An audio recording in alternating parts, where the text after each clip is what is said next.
Well, good morning. I'm Sandy Powell Asgard, and I have the privilege today of introducing you to a very special person to me. She's a good friend, but she's also a local person, used to live in Delmar, and she has written this amazing book called Getting It Right. Her name is Karen E. Osborne, and so we're going to spend the next few minutes with Karen talking a little bit about the book, how she came to write it, and some of the struggles and maybe successes of being an author. So welcome, Karen, and thank you for joining us. Thank you so much, Sandy. I am so delighted to be back in the Capital District and to be back in Delmar and to be back with you. You mentioned your ties to the Capital District a little bit. I teased the audience a little bit. I didn't really give specifics, but maybe you want to talk a little bit about your connection to the Capital District? Yeah, so we raised, my husband Bob and I, we raised our two children here. They went through the elementary school, middle school. They graduated from Bethlehem Central High School. And while I was here for 3 years, I worked at the New York Department of Education, New York State Department of Education, and then 8 years at Rensselaer Polytechnic Institute, where my last job there was Director of Development. That's their fundraising arm. So we spent quite a chunk of time here. Good, good. So are there references to the Capital District in your book? There are references to New York. Okay. There's lots of New York, but we left, when we left the Capital District, I went, we lived in Connecticut for a little while, and then had the pleasure of traveling the world. And you know, I credit you with, yes, with a big chunk of my career. You know, you helped me become a good speaker and a good motivational trainer. You were my on-the-job training coach, and that turned into a career where I traveled all over the world. And then for the past 21 years, we had our own business, and then reinvented myself, and now I am an author, which is just an amazing thing. Well, I love the idea of reinventing. This idea that however you start in life doesn't mean that's how you have to finish. And so that you can pursue multiple paths. You know, you are a mom, a wife, a career professional, changed careers a couple of times, and then landed on something, and everything that I saw you do, there was passion. And so my guess is that passion is also what drove you to writing. That is exactly right.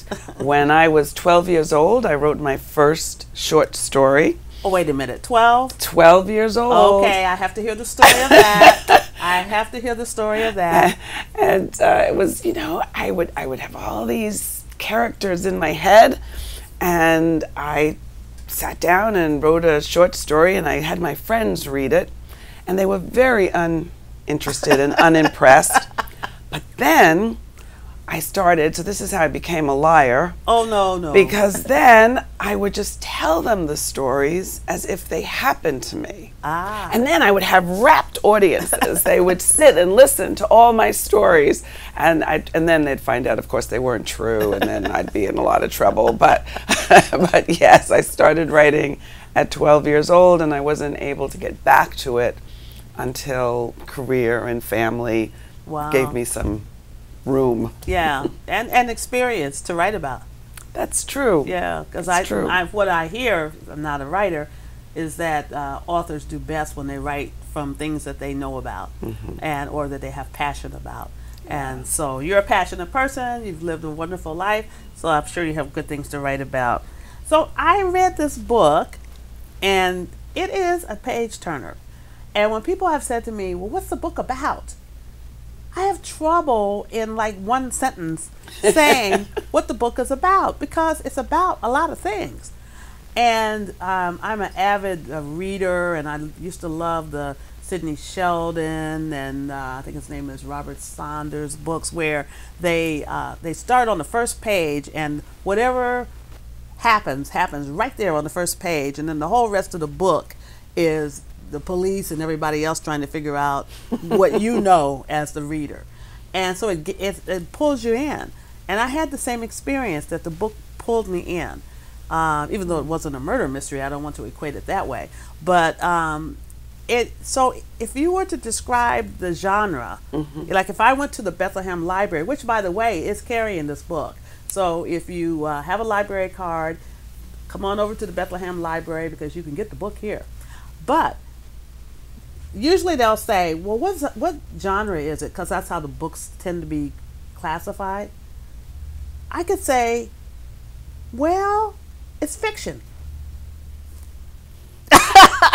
So help me out. Help the audience understand how you would describe the book. Well, when I was searching for an agent, which is not an easy thing to do, it's a very competitive world out there, I said it was women's contemporary literature. Okay. Because the genre of women's contemporary literature is when your protagonists are women and they have lots of obstacles to overcome in the story arc, and they also learn and change over time. Okay. But then I read one of my reviews, and it said it was a genre-bending mystery family saga page-turner. Wow. That's what I said. Wow. First of all, the fact that you could even memorize that was pretty good. But go ahead. I loved that. And then I was in Essence Magazine, the July issue of Essence Magazine, and they said that it was a suspense yarn that both enlightened and entertained. I think I would agree. Yarn. I think I would agree with those. So I'm not sure what the genre is. Yeah. It is. I think genre bending is probably accurate. But you know, it's not true of life that we don't walk around in categories and that we blend from thing to thing. So I'm not surprised I mean, it's a term I hadn't heard before, but I think it's very accurate in terms of the description of the book. Yeah, I liked it. I love the fact that your characters were so strong and yet not perfect. And that the ending left opportunity for the reader to question. Like, what happens next? Is there going to be a next? You know, that kind of thing. And so it's not tied up in a neat little bow. Like in the 50s, I watched a lot of TV, and they always ended on a happy note, and you always felt that it was wrapped up in a bow. And this does not do it for you. So there's something in the pit of your stomach that says, well, I want another page to turn. So can you talk a little bit about why you wrote the book, and like what are some of the major themes for you that you wanted to tackle in writing this book? Yeah, so I did want to write a page turner. Okay. I'll admit that. Okay. I love some of the same books that you love, and I like short chapters, and they keep you moving, and so I wanted to make sure that the book moved along at a good pace. But there were some themes that really touched my heart and that meant a great deal to me. One of them is grit and resilience. Okay. I think that so many of us want our children, our students, to have grit, the ability to stick to things, to achieve things no matter what. Like, you know, get well, like graduate from high school, like get your novel published. and then resilience is the ability to adapt when, you know, obstacles are thrown in your way. Can you adapt? And so the women and the men in this story all have to display grit, and they have to display resilience, and they do it with varying degrees of success. You know, some more than others. That was a big theme for me. I also cared a lot about the whole issue of adoption and foster care. Yeah, talk a little more about that. There are over 400,000 children on any given day in America in foster care. 400,000? 400,000. Wow. And 62,000 never get adopted, never find a home. And as the parents of an adopted child, that was very important to me. And the fact that the kids that age out, you know, something like 70% of the girls are pregnant before they're 21.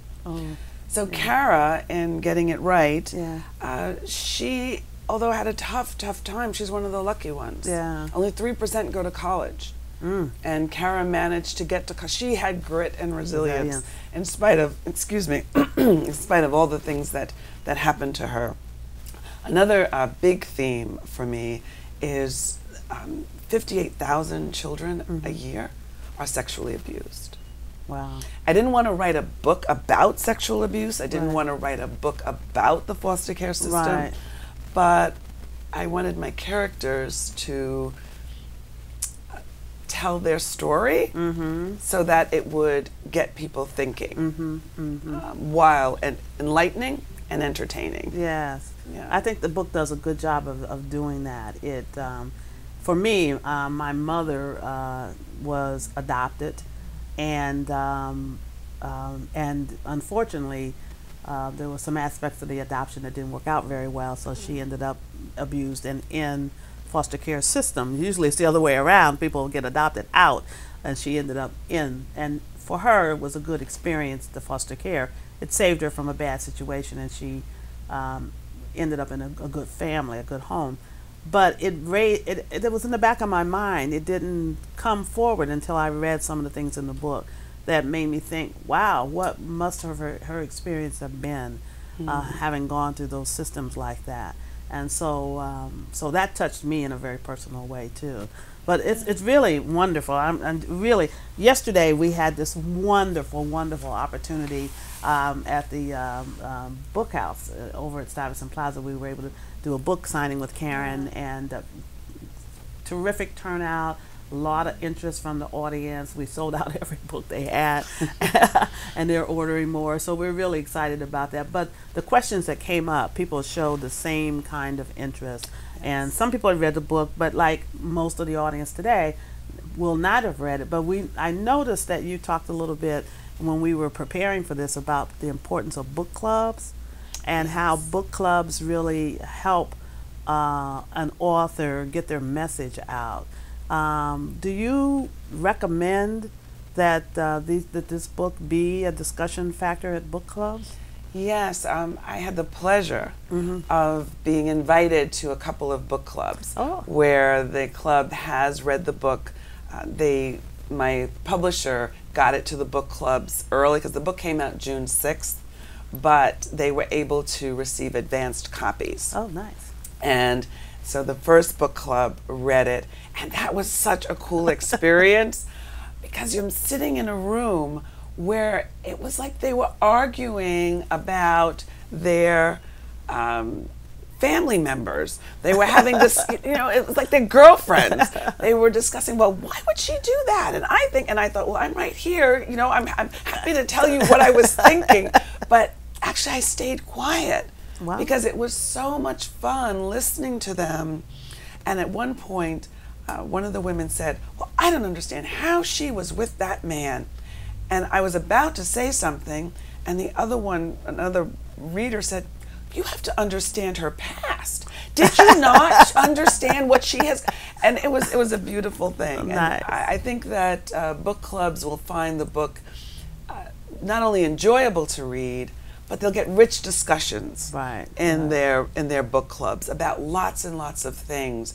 I know one of the things that was on your mind as well was the whole issue of race and and the role that played. And so I really think that there's going to be the first book club I went, almost everybody there was Caucasian, and another book club I went, almost everybody was African American. Wow. And were the discussions different? Yes, they were. Oh, okay. Yes, well, I know that your publisher helps out, and that's kind of the reason I brought it up, by having some discussions that book clubs can, questions that book clubs can use to facilitate discussions. And so, having been in a few book clubs myself, sometimes you read a book and you get to the meeting and if you don't have a well facilitated group, you kind of lose the impact of the book. So I think it's good that, particularly because there's so many thorny issues that get brought up in the book, having some structured questions will help. But it dawned on me that we haven't really talked a little bit about who the characters are. Could you talk a little bit about the two main characters and sort of how they come to meet each other? Yeah. So Alex and Kara, I was driving in my car, and these women started talking to me in my head. Okay. And just for the point of view for the audience, a lot of writers do experience this. This is not a reason to go see your therapist or to end up on the couch somewhere. This is part of the creative process. Okay. So Kara first was talking to me, and then Alex started talking to me, and I then would come home and just start writing and writing and writing, and I wasn't sure where the story was going to go. Okay. I wasn't, I've written subsequent books since then, and one of them is the third one, which is not published yet, but we're ever hopeful. Is a murder mystery. Wow. And you can't do that. You can't let a murder mystery wander. Right. You have to know exactly who killed whom and and how, and then drop your clues. Oh, and it's a much more disciplined. Okay. But this one, these women. So Kara grew up in. Now they're sisters, right? So they're half sisters. Half sisters. Okay. Mm-hmm. They're half sisters, and they're the same age. Wait a minute. Mm-hmm. They're not twins? And they're not twins. Okay. And they've never met. Okay. So, yeah. All right. Yes. Okay. So the audience is already saying what? They share a dad. They share a dad. All right. So Kara grew up in abusive foster care, and you're right to mention that not all foster care homes are abusive at all. Yeah. Foster care can be life-saving for our children. But she grew up, unfortunately, in an abusive foster care home, and she aged out, like the 62,000 that happened, and is suffering from post-traumatic stress. Okay. And Alex grew up in dysfunctional privilege. She is the white daughter of the father, the white father, and her mother is crazy. She's a crazy, crazy woman. Her sisters are all troubled, as are Kara's foster siblings, troubled. And on the eve of the death of their father, he had a massive heart attack. He calls Alex to his bedside and says, I need you to find this child I abandoned so I can make things right. And the book is really about Kara and Alex and their father trying to make things right, trying to get it right, get their lives. So now I just want to make sure I understand. Kara is biracial. Yes. So her mom was African American. Yes. Okay. And she did not grow up in the family that Alex grew up, even though they had a common parent. Yes. He abandoned her. Okay. And when she was 6, her mother died. Oh, wow. And that's how she ended up in the system. into foster care in the system. Yeah. We don't want to give away too much, but it's enough to help set the tone. Yes. Okay. All right. So there are a lot of themes that I picked up in the book, and you mentioned a couple. You mentioned resilience, and you mentioned grit. But what also came up for me was the theme of forgiveness and overcoming these obstacles on both sides of the family, issues around race. So how did you come to include those things, and sort of what message did you want your audience to get from those?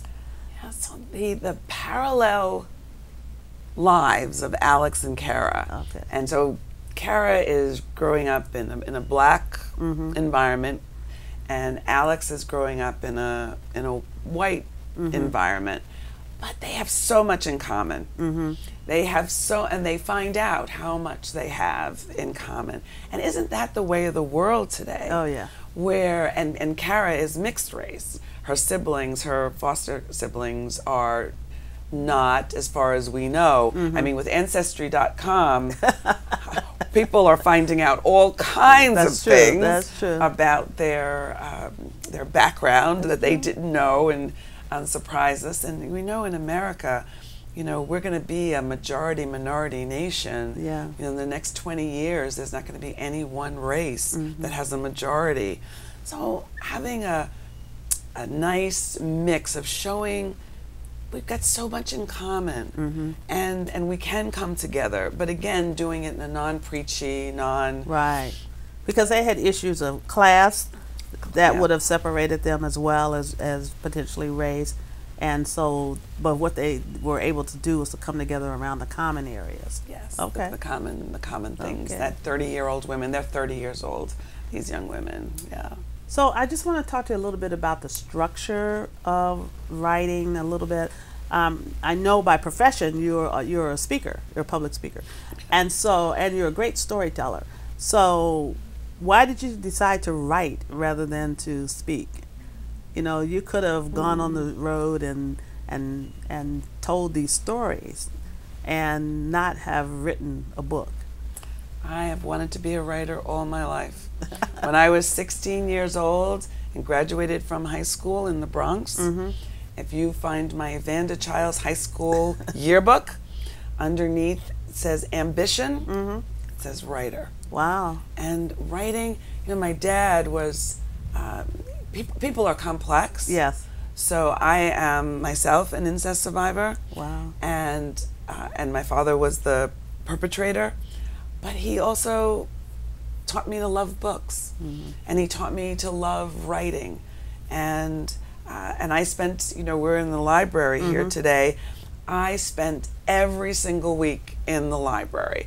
You were only allowed to borrow 7 books at a time, and I borrowed all 7, and I would read them all in 1 week, and then I'd carry them back to the library and get my next 7, and then at Christmas, he would buy me books. Oh. And every Christmas I would get new books. I didn't get to pick out what, I could pick out my library books, but he decided what I should read at Christmas. And that opened up worlds for me. Right. And so you find most writers are readers, are avid, passionate readers. And so I just knew I was going to write. My son is a writer, and my grandson. Really? JP, yes. How old is JP? JP is going to be 11 years old in September, and he has already written a couple of short stories and beginnings of a novel. Now let me just ask this, because he is your grandchild. Has he tried to pass off any of these short stories as authored pieces and turn them into school and perhaps try to get a grade from that? Because certainly nobody in your family has ever done that. I never told him that story. Oh, you didn't tell him that story. Oh, okay. All right, JP, don't watch this. But you might want to share that story because it's a funny story. When I was, trekking the library books back and forth and having to write a book report at school, I decided that some of my stories were better than some of the stories that I was borrowing from the library. So I would make up the title and the story plot, and I would even give it its, ISBN number, and I would submit it, and I got A's, all A's for... Now, what grade were you in? Well, they caught on to me by the time I hit high school. Okay. By the time I hit high school, they really, really wanted me to read, Jane Austen, and they really wanted. And by then I was ready. I was glad to do that. But JP is and he's also a filmmaker. You asked about film earlier, and I think that one of the things that I tried hard to do in this book, not with an eye for it to become a film, right? But we're such a visual society, and I wanted everyone to be able to see the characters, to see where they are, to have a real strong sense of pace and setting the way a good movie does. And JP is a movie maker. His YouTube channel has more subscribers than my YouTube channel. He's on YouTube already? Oh my goodness. Okay. Yeah. I need to get with it. Wow. Well, I know that as we touched a little bit on race, but I do want to talk a little bit about skin color as a part of the race conversation, because I do think that was a factor that came into play. I noticed it, or at least I assumed that it was showing up when I met I met these people. I read the book when I met Kara's foster siblings, and it seems as though there were times when the actual skin tone became an issue as much as race. Not only the difference between black and white, but the difference of gradation of color within blacks. So did you do that on purpose? Were you touching on that issue a little bit when you were writing, or it just sort of showed up? It did show up. Okay. And kind of organically. Okay. But as things showed up, I had to examine them and decide, do I want to keep this? Okay. Do I want to change this? Do I want to, affect this in some way? When you're describing a character, you have to decide what color eyes they have, True. what color skin they have, what does their hair look like, what are their hands like? And so yes, I did make sure that the folks in the book were different colors, and for Kara, her being so fair-skinned was a challenge for her, was a problem for her. And growing up as a girl, being fair-skinned was an advantage. Mm-hmm. For Kara, I made it a disadvantage. Mm-hmm. Mm-hmm. Times are a-changing. Times are a-changing. Right. Times are a-changing. So yeah, and the whole issue of race, it worried me that I made one of the bad guys a man who was black. Mm-hmm. I needed to Balance? think that through and balance that, yeah. and make sure that there were lots and lots of good black people Yeah. in the book, because I must say, as an African American woman, it annoys me Yeah. when black men are the bad guys. Yeah, yeah.